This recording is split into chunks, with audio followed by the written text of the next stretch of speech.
Wala na eh.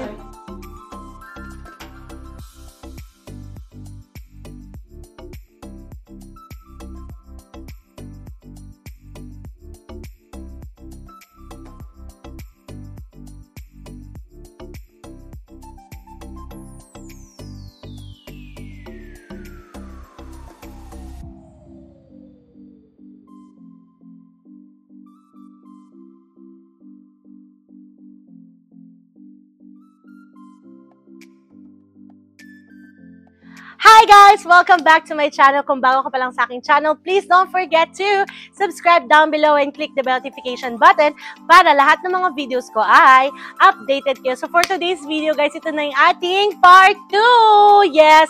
Mag-house tour tayo for today's video. Ayan! So kung napanood niyo na yung part 1 or kung hindi pa guys, panoorin niyo na muna para dito na tayo sa ating part 2. So this is our 140 square meters house tour. Let's go!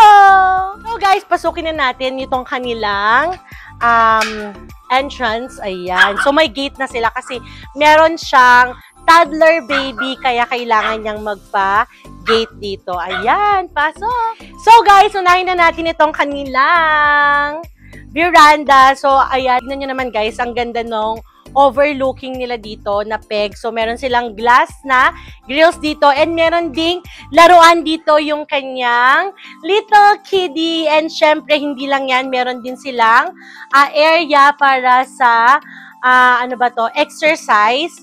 O, diba? Ang ganda kasi kahit na ganito kaliit yung area natin, meron pa rin silang nilagay na parang exercise. Meron din silang playhouse dito. And syempre, yung pag-coffee, pag umaga. Ayan, kasi syempre pag umaga dito, kitang-kita mo guys yung langit. And syempre, meron din tayo dito para kay Doggy. Ayun si Doggy, oh. Ano na, B? Meron din siyang area para sa kanyang pet. And syempre, pag naghahanda kasi sila, naglalagay din sila ng mga foods dito sa labas. So guys, kita nyo naman, ito na yung ating entrance. Ayan. And syempre, bago tayo pumasok sa lobby, i-flex ko muna sa inyo yung grass carpet na ginamit nila. O diba, kahit nasa second floor tayo, feel na feel natin na para tayo na sa garden. Kaya kung gusto nyo guys na magkaroon din ng ganitong vibe sa inyong bahay kahit nasa second floor kayo or kahit gaano kalit yung bahay ninyo, yung space ninyo kapag naglagay kayo ng ganito, para na rin kayo may garden. Kaya mag-add to cart na kayo sa Shopee guys. Lagay ko lahat ng mga link sa description box below. So, pasukin na natin. Let's go! Hi guys! Welcome to our studio pad. Ayan. So, pasukin natin. Tignan natin. So, ang kanyang theme is a gray, white, and a wood theme, guys. A very nice, cozy, aesthetic yung look ng bahay na to. So, ito na nga. Ito ang kanilang living area. Welcome to the living area. Yes.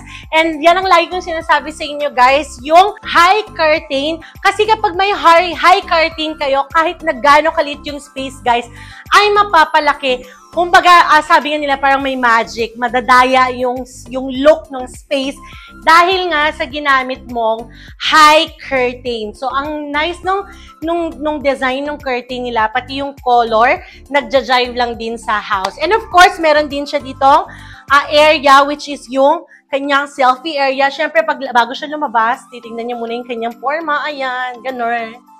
Ganun.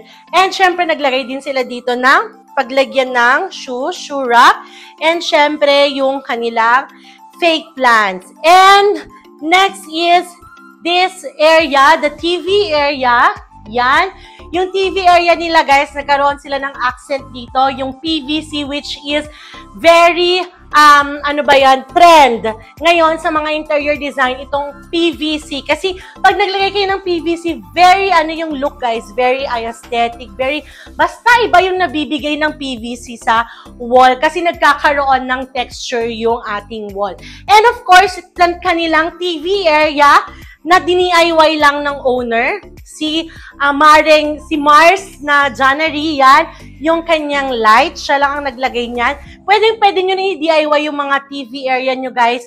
Pwede nyo i-add to cart yung light na ginamit niya dito, pang cove, sa inyong mga bahay. And meron din siya dito, syempre, yung paglalagyan ng mga gamit. Ayan. And syempre TV, something, ano ba yon? Nag-a-add ng accent sa kanyang living area. Next is itong kanyang couch area. Itong couch na to, guys, galing sa parents nung kanyang partner, kaya hindi na sila bumili. And pasok naman siya sa team since meron namang black, gray, white, and brown dito. So, naglagay lang siya ng, since black ito, syempre Chanel. Ayan, di ba? Very, very elegant. And naglagay din siya ng throw blanket dito. And let's go to this bar area. They have this bar area, guys, na talaga namang very useful. Syempre, especially kung sobrang hilig nyong magkape or mag-wine kasi hindi na kayo pupunta doon sa dining area. Dito na lang kayo sa bar area. And ito, guys, is nilagyan din nila ng PVC para may karoon ng accent. And itong kanilang mga chairs, high chairs is also from Shopee. Ayan, di ba? Very aesthetic naman yung kanyang mga chairs. O, di ba? Very nice. Ayan. So, kung gusto nyo tong chair na to, guys, mag-add to cart na kayo. So, let's go sa kanilang dining area. Ayan. So, itong dining area, guys, meron na naman silang nilagay dito na very high curtain, which is nice talaga. As in, so, kung may meron man akong number 1 na gagayahin sa bahay na to, is the high curtain, guys. Kasi, sobrang ganda ng na nabibigay niyang, as in, hindi ko ma-explain, pero ang ganda talaga. And, syempre, guys, yung kanilang dining area, itong dining area nila is marble. This is only from Unitap. Akalain mo, may ganito sa Unitap, guys. Meron silang marble table. Sobrang bigat nito. O, di ba? And, syempre, ito din, guys, is from Shopee. O, di ba? Fake lang yan. And ito naman is from Welcome Depot. Yes! So, punta naman na tayo sa kanilang kitchen area. So, itong kitchen area, guys, wala kasi itong sensor na hindi niya na-i-charge. So, hindi tayo ready sa pa-sensor dito. Pero ito kasi, guys, is sensor light siya for under the cabinet. Kasi maganda to kung wala kayong, ano ba yon, cove sa ilalim ng cabinet. So, ito, guys, naglagay sila ng built-in dito, which is color gray, and yung kanilang exhaust, and yung lutuan nila, and syempre, yung oven, tapos yung mga condiments, and syempre, we also have here yung kanilang, o, diba, pantry area. O, diba, sana all full ang pantry area. And, ayan, o, diba? And, syempre, guys, meron din silang paglalagyan dito ng bigas. And, yung water nila is also from Shopee, itong cover. And, syempre, itong water gallon is also from Shopee. Ayan, sobrang nice, diba? And, itong mga to, guys, o, diba? Very, alam nyo, ang ganda ng kitchen kapag organized and maayos at malinis. O, diba? Pair sila, guys. Ayan, very nice. And, meron din silang air fryer dito. And, syempre, ito, wash area. Yan, this is also from Shopee. And itong kanilang hands and dishes na soap is also from Shopee. Ayan. And ito naman, guys, is yung kanilang coffee area. Ayan, nandiyan yung mga kape, mga disposable cups. Pag tinatamad silang maghugas sa mga bisita, magdi-disposable cups na lang sila. Ayan. And syempre yung kay Elle. And i-flex din natin yung kanilang lights na from Shopee also. And syempre, hindi natin makakalimutan yung ating ceiling. Ayan, ito yung ceiling natin na flex ko sa inyo sa part 1 ng video na to. Dahil yung ceiling nila is nakapaloob yung mga lights, which is very nice tingnan.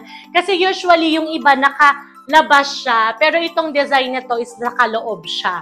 So, ayan. And meron din sila dito 2-door refrigerator. Ipakita ba natin siya? Oh, yan. This is their 2-door refrigerator and this is Fuji Denso, guys. Actually, meron din kaming 2-door refrigerator sa bahay which is Fuji Denso. Kaya sa mga naghahanap, guys, ng affordable na 2-door refrigerator is pwede kayong mamili or bumili sa Fujidenso. Yan. And let's go to the hallway! So guys, ito na nga, nandito na tayo sa hallway! Siyempre, number 1 na i-flex ko sa inyo, ang kanilang, yan, pa-curve. O, diba? Yan, ito yung mga uso ngayon na ginagawa nilang doors. Ganyan na yung shape niya. O, diba? Ano to parang mga 1980s vibes yung mga ganyan. Pero ngayon, binabalik na naman nila. Ganun lang din naman talaga ang trend, guys. Bumabalik sa, alam mo na, sa mga una, tapos magiging, ano na naman, ganun, alam mo na. And ito na nga, excited akong ipakita sa inyo tong gallery wall nila dahil ito, guys, ay DIY lang ng ating Mare! Ayan! And syempre, i-flex ko sa inyo yan, guys, kasi, o diba, ako ang nag-shot nito, ayan, sa Christmas session ng studio. And itong newborn niya, ayan, o diba? At yung mga photoshoot nila and travel goals nila. Ayan, sa Tiny Living din to, o, si Elpon. And syempre, o diba, naka-beach vibes sila. Ayan! Napaka-happy nga naman ng family na to at napakaganda kapag meron kang photo gallery, guys, kasi makikita mo yung mga, alam mo na, para kang bumabalik dun sa eksena pag tinignan mo yung picture. O, diba? Memories yon. O, diba? And let's go to the bathroom area. So, now we go to the bathroom area. This is a small bathroom area, guys. Pero tunay nga naman, talaga namang na, ano ba yun? Na nagamit ng husto, guys, sa pagplanuhan ng husto yung pinaglagyan nila.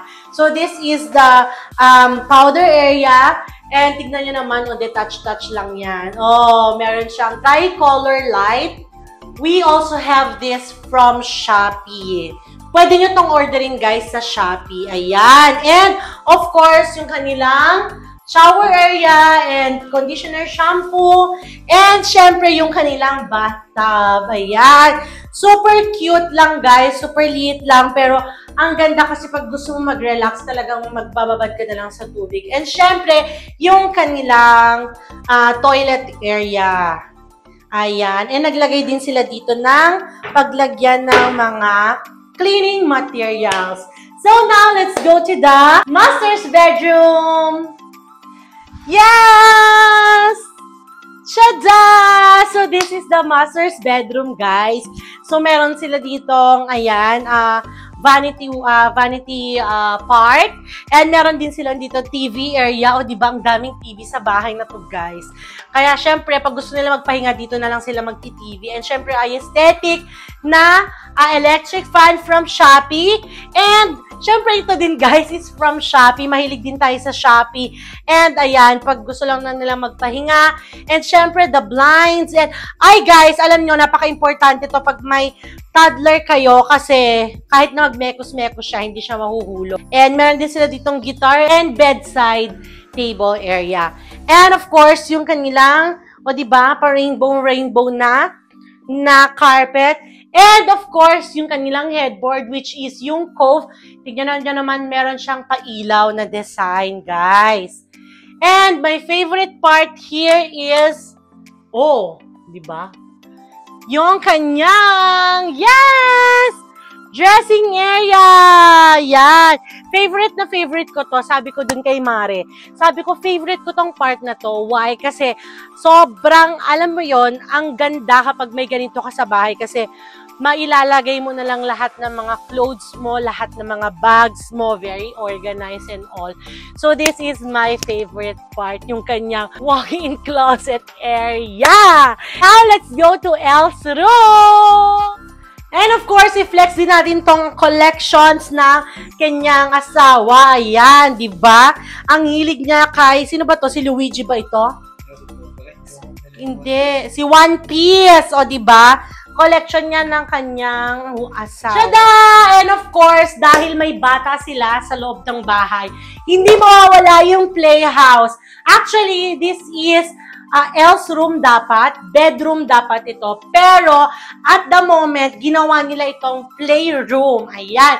So, makikita nyo, wala pa siyang bed kasi nakalagay dito yung mga toys niya. And, syempre, ang kanyang closet din. So, syempre, hindi lang ang mommy at daddy ang may closet. Syempre, yung baby din may closet din siya. Ayan. Kahit naguluhin niya itong buong part na to, at least hindi yung buong bahay yung ginulo niya, guys. Ito lang itong part na to.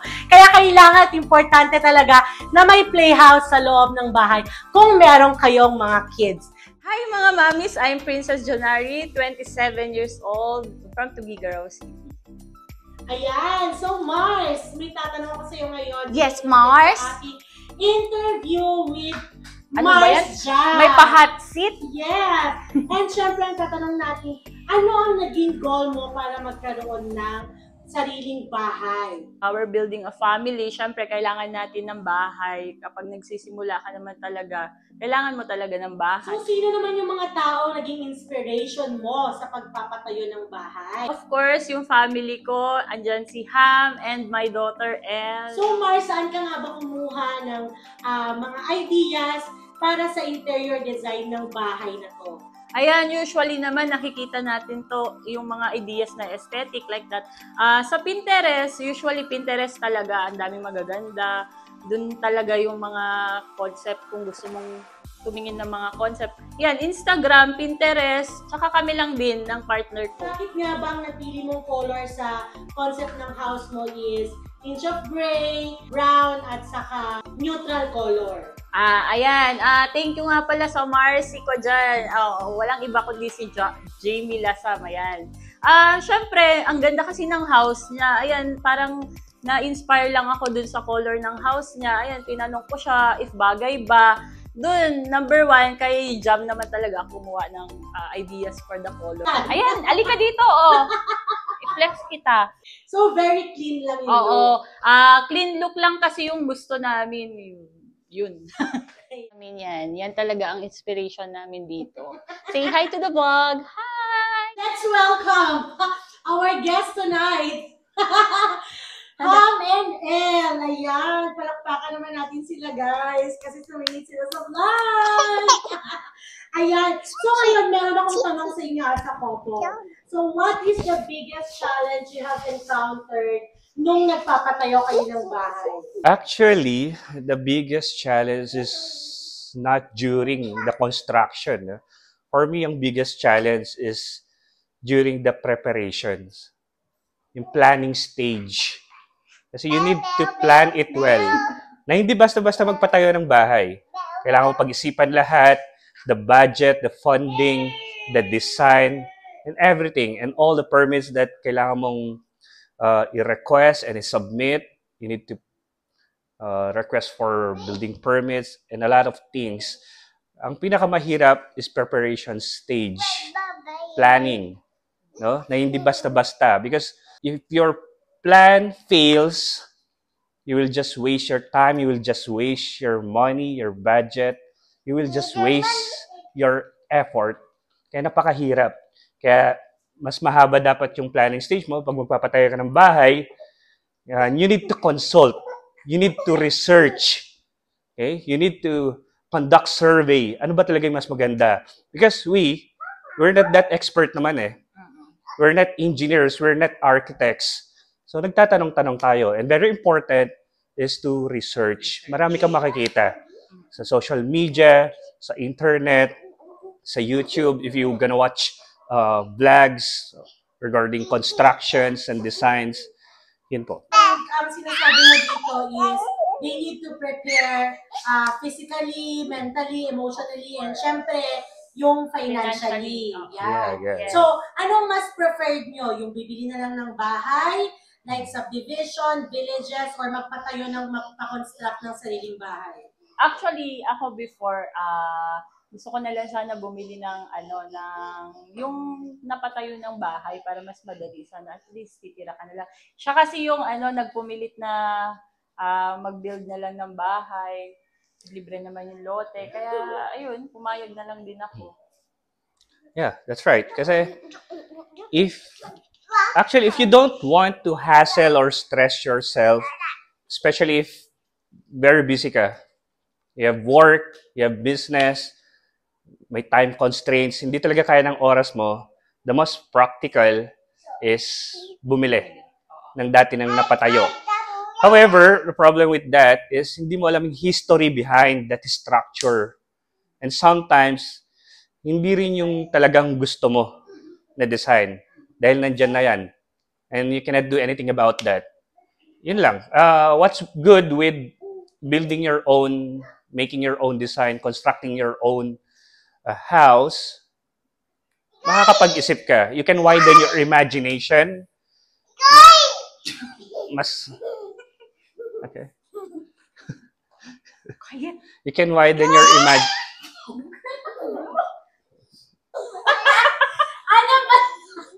You can choose your own design. Depends sa personality mo, depends sa mood mo. You can choose your own house. Not just a house, but a home that you can freely enjoy to stay. Kumbaga, magpapagawa ka na lang ng bahay, siguraduhin mo na.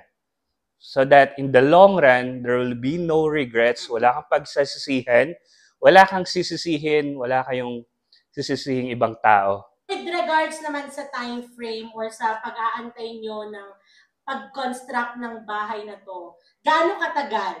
Original plan, it's only 6 months as per our contractor. Which I truly believe na talagang kayang tapusin ng 6 months. However, there are a lot of external factors na beyond our control na hindi talaga mapipigilan. Like the weather, like the budget. Number 1 budget. Okay? Yung pabago-bago ng design and structure. No? O kaya yung ating mga permits, like filing for, requesting for building permits, occupancy permits. But I think that's normal to all, no? Na may mga factors talaga na hindi natin maiiwasan. And what's important is we learn. We learn from this experience. We learn from past mistakes. And what's good with this is kapag meron kaming mga kaibigan, may mga nagtatanong sa amin, we can share our experiences, we can give advices na pwede nilang i-apply kapag magpapagawa sila ng bahay. So far, no regrets with the timeline na we accepted it already. Inabot kami ng... Instead of 6 months, parang that's almost a year. Pero pag nakita mo nang natapos yung bahay mo, and you are satisfied with what you see, no, hindi mo na maiisip lahat ng problemang pinagdaanan mo from the past. No? Kasi masaya ka that it's already here. Yun yung sinasabi lang, worth the wait. Everything's worth it. First time mo ma-interview? First time ko, ma'am. This is my last question, guys. So, ito na ba yung dream house nyo? Ikaw, ito na ba yung dream house mo? Hindi ko alam. I think sa akin, oo. Pero feeling ko siya... Siyempre, for me, hindi hindi. pa. Siyempre, yan lang yung kinayan muna ng budget namin eh. Kasi nag-restart pa lang kami. Siyempre, kung mangangarap ka na nga lang ng dream house mo, gusto mo naman, siyempre, yung malaki, di ba? So, yun. Gusto ko lang naman ang dream house ko lang naman, sana na kasama ko si Hab, yung tahimik at nasa taas ng bundok. Alam mo yung dream house ko, nasa taas ng bundok. Kahit na maliit lang, basta maganda yung mga tanawin, ganun yung tahimik. Yun lang, para pwede kami magsigawan. Ako, I think this is my dream home. Dream home? As long as you're with your family, as long as you're complete, as long as you're satisfied and you're happy. Pero if there will be additional blessings in the future, no? If you determine your priorities naman, and if you can manage your priorities, we can expand, we can extend. If there will be new trends and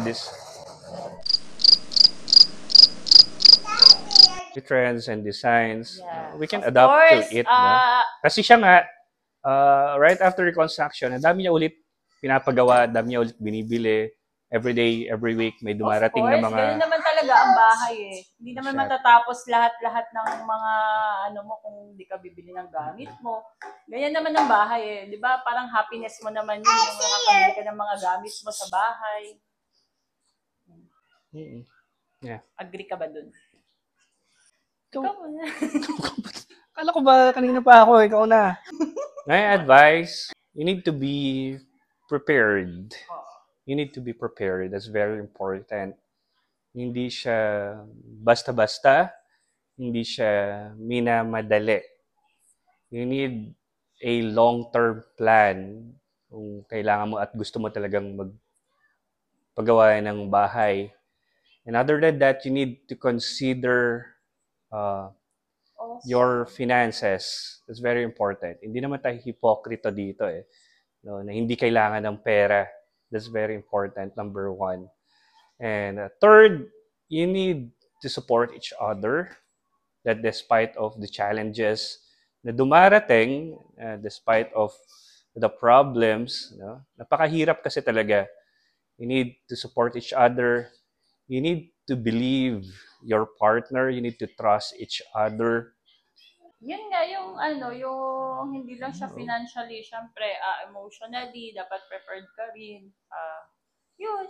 And lastly, I think the most important, you need to realize the reason, the real reason Magpapagawa ng bahay. bakit ka nagpapagawa ng bahay. Is it for yourself? Is it for your loved one? Is it for someone else? Is it for your family? No? Kasi lahat naman tayo, no, we need and we want to be with our family in a peaceful home. No? Na kahit gaano kaganda ng isang bahay, if you're not peaceful, na kahit gaano kagarbo ang isang bahay, if hindi mo naman maramdamahan na you have a home, I think that's useless, no, in the long run. You can do it, guys, like us. Time is the only answer. Your time will come when you are both financially and mentally prepared. Okay? Hindi naman binamadali lahat ng bagay. You need to put and exert effort. Hindi lang naman sa bahay eh, no? Sa lahat ng gusto nating makamit sa buhay. You need to work hard for it. You need to dream big. And most importantly, you need to inspire yourself. Inspire yourselves. No? Determining the real reason, your purpose, kung bakit mo ginagawa ang isang bagay. Thank you guys for watching this vlog. Please like and subscribe this page for more inspirational videos. Bye! Bye! So guys, this is it for this video. Thank you so much guys for watching. I hope you like this video. If you do, don't forget to like, share, and comment on this video. At kung di ka pa nakasubscribe, please don't forget to subscribe down below and click the bell notification button para lahat ng mga videos ko ay updated kayo. Bye guys! See you on our next vlog!